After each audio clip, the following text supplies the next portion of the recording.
جب ہم جو ہے نا وہ ریلیشن شپ سلیوشن کی بات کرتے ہیں نا تو اس میں جو سب سے اہم یقین کریں چیز ہوتی ہے نا وہ ایک بیوی کی تربیت ہوتی ہے، ایک مطلب لڑکی کی تربیت۔ ہم کہتے ہیں کہ لڑکے جو ہیں اس کی بڑی بات ہوتی ہے کہ مرد جو بے وفا ہوتے ہیں، مرد ایسے کرتے ہیں، مرد ویسے کرتے ہیں، لیکن بعض دفعہ سارا قصور مردوں کا نہیں ہوتا، ان پہ بلا وجہ جو ہے نا وہ اس پہ وہ سارے جو معاملات ہیں وہ ڈال دیے جاتے ہیں۔ اس کی بنیاد جو ہے وہ تو جی تبھی سے پڑ جاتی ہے اگر تو واقعی ہی کسی کا بیٹا جو ہے لائق ہو، فائق ہو اور اچھا ہو کردار کا، یہاں کردار کی بات ہو رہی ہے نہ کہ دنیاوی معاملات کی بات ہو رہی ہے، تو پھر مائیں تو کہتی اچھی لگتی ہیں کہ میرا پتر تو چانور گیا تو میرے پتر نے کدے اکھ چوک کے نہیں ویکھیا، تو لیکن اگر وہی نہ ہو کہ ماں یہاں دہائیاں دے رہی ہے کہ پتر نے کدے اکھ چوک کے نہیں ویکھیا تے باہر چونکاں چ کھلوتے ہیں کدے ہو سکتا ہے پتر نے اکھ بند ہی نہ کیتی ہوئے، تو اس طرح کی جو ہوتی ہیں یہ تو ساری مائیں جو ہیں یہ جا کے دہائیاں دیتی ہیں، بڑا کچھ سناتی ہیں۔ لیکن آگے پھر دیکھیں شروع ہوتی ہے بات بیٹی کی۔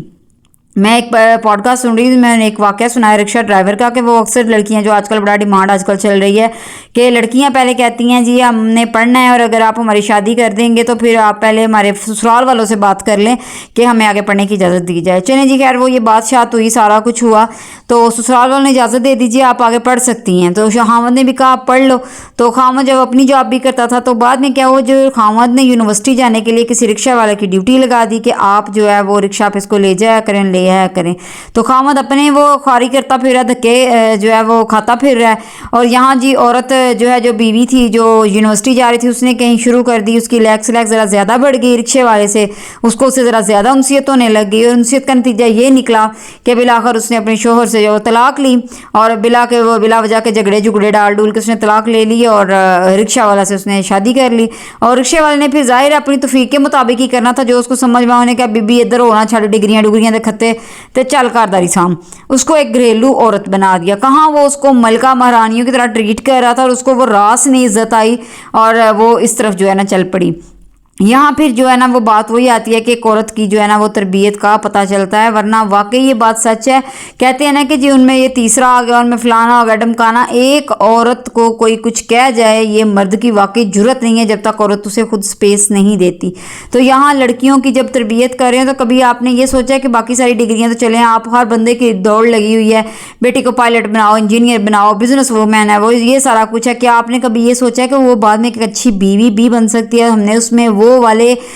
گٹس یا وہ والی خوبیاں ڈالی ہیں کہ نہیں ڈالی، اس میں وہ والا خمیر ڈالا ہے کہ نہیں ڈالا؟ آپ نے کبھی یہ بات سوچی ہے؟ تو اس طرف دھیان نہیں ہے، بس دوڑ لگا دی ہے ڈگریوں کی اور دوڑ لگا دی، کل کو پھر وہ نہ تو ایک اچھی بیوی ثابت ہو سکتی ہے، نہ وہ ایک اچھی ماں بنتی ہے، نہ وہ ایک اچھی نند بنتی ہے، نہ اچھی سالی، نہ اچھی دیورانی، نہ اچھی بھابی، نہ اچھی جٹھانی، اور سارے گھروں میں فسادوں کی جڑ یہ رشتے بنے ہوتے ہیں۔ پھر کوئی کہتا ہے بھابی نے گھر خراب کر دیا، کوئی کہتا ہے نندوں نے آگ لگا دی، کوئی کہتا ہے جی سالی بڑی بری نکلی یہ جیجا ہی لے اڑی، تو یہ ساری باتیں دیکھیں نا کر کون رہا ہے؟ یہ سارے معاملات ہو کس کی وجہ سے رہے ہیں؟ ایک عورت کی وجہ سے، ان سب کی ذمہ دار جو ہے وہ تو ایک عورت ہی ہے نا۔ تو پھر معاشرے کو جو سب سے زیادہ تربیت کی ضرورت تھی وہ کس کو تھی؟ وہ ایک عورت کو تھی، اس عورت نے ہی بیٹے پیدا کرنے تھے، اس عورت نے ہی بیٹیاں پیدا کرنی تھی، اس عورت نے ان بیٹوں کی تربیت کرنی تھی، وہی بیٹے کل کو معاشرے میں جب شادیوں نکاحوں کے لیے آپ جاتے ہیں دیکھنے تو اگر آپ نے ایک با کردار بیٹے کی پرورش کی ہوتی تو ضرورت ہی نہیں تھی مردوں کے کردار پہ انگلیاں اٹھانے کی،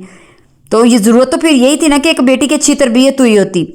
یہ کہتے ہیں جی معاشرے میں یہ جی عورت ہے یہ ریڑھ کی ہڈی ہے، یہ اسی کے دم سے جو ہے وہ نظام چل رہا ہے، اسی کے تو نظام جو ہے وہ تربیت یافتہ عورتوں کی وجہ سے چل رہا ہے، نہ کہ آپ کی ڈگری ہولڈر۔ میں اس ڈگری کے خلاف نہیں ہوں کہ آپ بیٹیوں کو پڑھائیں نہ ان کو ڈگریاں نہ لے کے دیں، یہ نہ کریں وہ نہ کریں، لیکن جب آپ یہ سارا کچھ کر رہے ہیں تو دیکھیں کہیں اس کی تربیت میں یہ والی کمیاں تو نہیں ہم نے چھوڑ دی کہ نہ تو وہ ایک بیوی اچھی بن سکی ہے، نہ وہ ایک اچھی ماں بن سکی ہے، نہ ایک اچھی بہو بن سکی ہے، وہ کچھ بھی نہیں بن سکی، بلکہ الٹا وہ ایک خود سر جو ہے نا وہ اور جنگجو قسم کی ہم نے عورت ایک معاشرے میں چھوڑ دی ہے کہ وہ تباہیاں پھیلاتی جو ہے نا وہ پھر رہی ہے۔ تو یہ سارا جو سیاپا یہ شروع یہاں سے ہوتا ہے۔ آپ کنوارے ہوتے ہی جب کالجوں میں یہ سارے سیمینار اور لیکچر وہ جب لے رہی ہوتی ہے نا اس میں جو میں کوٹ کے بھری جاتی ہے، جی میں ایسے تھے، میں ویسے تھے، میں ایسے، تو کسی کی کیا مجال کو مجھے کام بول جائے فلاں، اور شوہر کو وہ الگ جو ہے وہ دکھا رہی ہوتی ہے اپنے تیور کے تم کون ہوتے ہو اس معاملے میں بولنے والے یا مجھے یہ کہنے والے، تو پھر یہاں تو خرابیاں جو ہے سیدھی سی بات ہے، پھر وہ سہرے سجا کے خرابیوں والے تو آئیں گی۔ اور آپ یہ جو پھر لڑکوں کو کہتے ہیں جی لڑکے جاتے ہی کہتے ہیں کہ میری ماں کی عزت کرنی ہے، بھئی اگر ایک ارینج میرج ہو رہی ہے تو لڑکے کو خواب میں آ رہا ہے کہ یہ عزت کرے گی یا نہیں کرے گی، تو آپ پھر کہتے ہیں آپ جاتے اسے یہ جملہ کیوں بولتے ہیں؟ بھائی وہ ڈرا ہوا ہے،